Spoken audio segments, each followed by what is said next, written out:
হরে কৃষ্ণ, রাধে রাধে।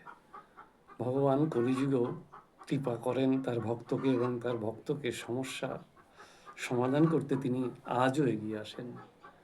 তার প্রমাণ হিসেবে আজ আমরা ঋষিকেশের একটা কথা শ্রবণ করব। ঋষিকেশে এক সাধুগুরু মহাত্মা, অনেক বয়স, তিনি চোখে চশমা পরেন এবং সেই চশমা পরে একদিন গেছিলেন ভাগবত কথায়, কীর্তনে। তো নদী পার হয়ে যখন গেছেন তখন সে মহাত্মা যখন টোটাল নাম কীর্তন সমাপ্ত করে যখন ফিরে আসছেন তখন অটোমেটিক সন্ধ্যা হয়ে যায়। তো সন্ধ্যার সময় যখন তিনি নদী পার হচ্ছিলেন নৌকাতে, তখন কিন্তু ঋষিকেশে গঙ্গা পার হওয়ার জন্য এবং এখনও সাধুগুরু মহাত্মা যারা পার হন তাদের কাছ থেকে পয়সা নেয় না অনেকে, কারণ তারা জানে এখানকার যারা সাধুগুরু বৈষ্ণব আছেন তাদের থেকে পয়সা নেওয়া হয়তো উচিত না, তার জন্য তারা পয়সা কোনো সময় চান না। তার জন্য সেই সাধুগুরু বৈষ্ণব তিনি যখন নাম কীর্তন এবং ভাগবত কথা সমাপ্ত করে যখন গঙ্গা পার হচ্ছিলেন তখন মাঝি তাকে নৌকা পার করেই দিচ্ছিল। মাঝ নদীতে এসে যখন সেই সাধুগুরু বৈষ্ণব ভাবলেন যে মা গঙ্গার উপর দিয়ে যখন যাচ্ছি একটু আসমান করে নিই, জল হাতে নিই। তো যখনই জল হাতে নিতে গেছেন তখনই ওনার চোখের চশমাটা নদীতে পড়ে গেল। আর যেহেতু বয়স্ক ব্যক্তি, অনেক বয়স, উনি ঠিকমতো চোখে দেখতে পেতেন না, চশমা ছাড়া তো মোটেই দেখতে পেতেন না। তার জন্য মাঝি কী করলো, ওনাকে হাত ধরে নৌকা থেকে পাড়ে বসিয়ে দিল। যেহেতু উনি চশমা ছাড়া যেতে পারবেন না, তার জন্য উনি ওই গঙ্গার পাড়েই 3 থেকে 4 ফুট পাশেই উনি বসেছিলেন যে যদি কেউ আমাকে সাহায্য করে আমার আশ্রমে হাত ধরে এগিয়ে দেয় তাহলে ভালো হবে।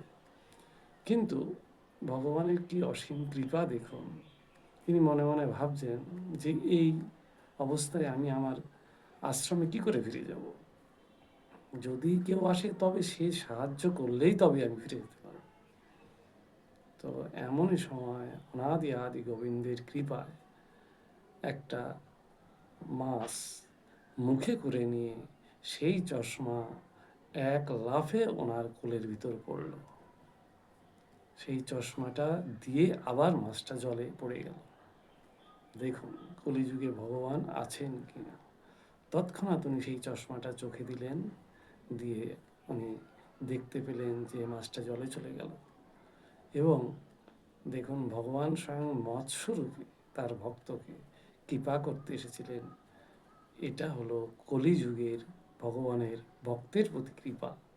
আমরা হয়তো সেইভাবে তার কৃপা পেতে পারি না, তার জন্য দায়ী কিন্তু আপনি অন্যকে দিতে পারবেন। নিজে সেইভাবে আমরা যদি তৈরি হই এবং ভগবানের ভক্তি করতে পারি, নিশ্চয়ই তিনি আমাদের রক্ষা করবেন। এবং সময় থাকতে হরিনাম করতে হবে, কীর্তন করতে হবে, নাম করতে হবে, জপ করতে হবে, তবেই আমরা তার কৃপা পাব। তো দেখুন স্বয়ং ভগবান কি কৃপা, যে তার ভক্তের চোখে দেখতে অসুবিধা হচ্ছে তাই মৎস্যরূপে সেইভাবে মুখে করে নিয়ে সেই চশমা এক লাফ দিয়ে সেই ভক্তের কোলে পড়ল এবং সেই ভক্ত নিশ্চিন্ত মনে তার আশ্রমে ফিরে গেল।